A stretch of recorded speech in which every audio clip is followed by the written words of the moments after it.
Hey guys, so we're back, and I know it's been a long time, but Ramadan was last month, and I didn't have a lot of time in that. So, anywho, we're back. Now, shall we begin? All countries have three sectors in their economies.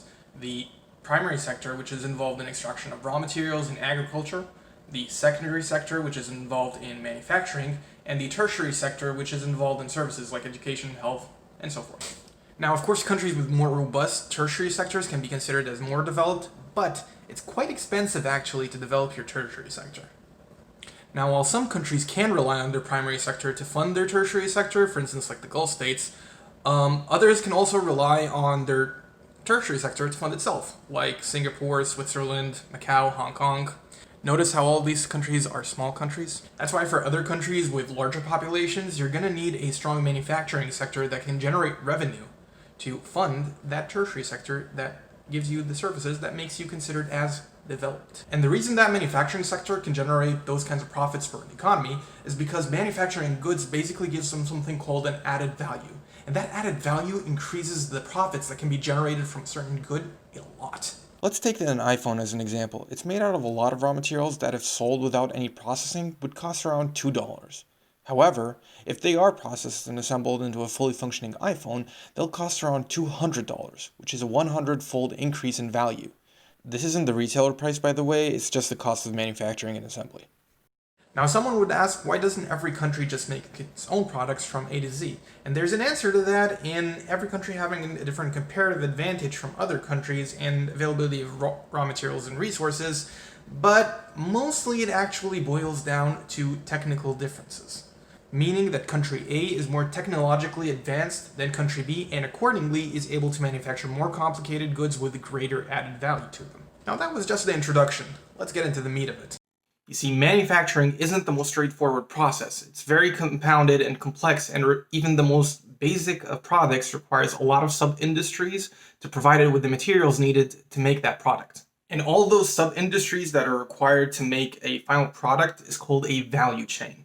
And the more complex a product is, the more sub-industries that it requires to be made, and accordingly, the longer the value chain will be.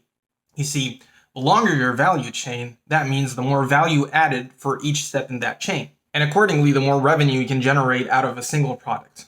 Industries in general in the beginning of the value chain are usually just processing of raw materials.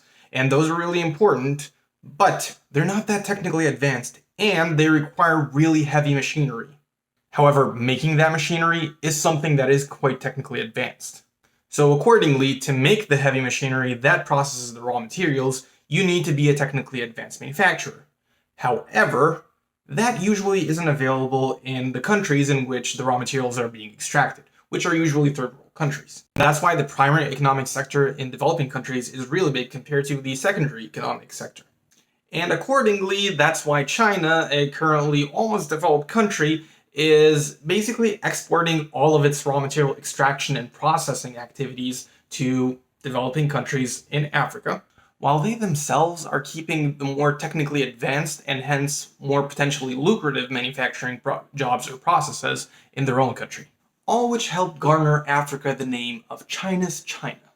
So one would naturally ask, why doesn't every country just manufacture the whole value chain inside of its own country and get to keep all of the revenue?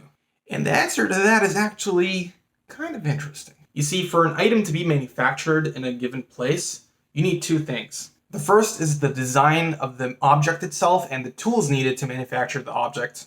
And the second are the tools themselves that will manufacture the object and the rest of the machinery.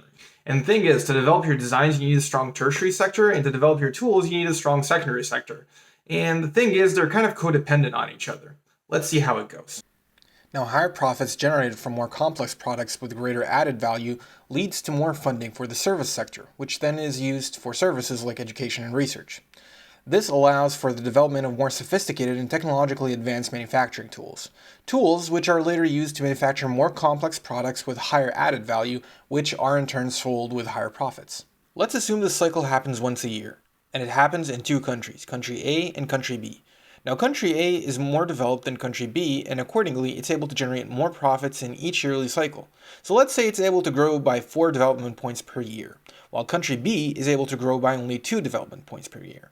Assuming they start from the same level, every year the difference in points becomes bigger and bigger, and within just 10 years, there's a difference of 18 development points between country A and country B, which means that it becomes harder and harder every year for country B to catch up to country A. And that's assuming a linear distribution, while in reality, the growth is probably going to be exponential, and the lines are going to look something like this. Yeah, much bigger difference now. So what can developing countries do to catch up? I don't really know the answer to that question, but it's definitely going to involve pulling more resources into developing your secondary sector and developing your scientific research. However, there is one thing for sure, that if developing countries keep business as usual, they're definitely screwed. If you enjoyed this video or found that it was useful in any capacity, please like and share. It really helps me out. Thanks a lot. See you next week? Month? I don't know. Hopefully a lot sooner than this time. Bye.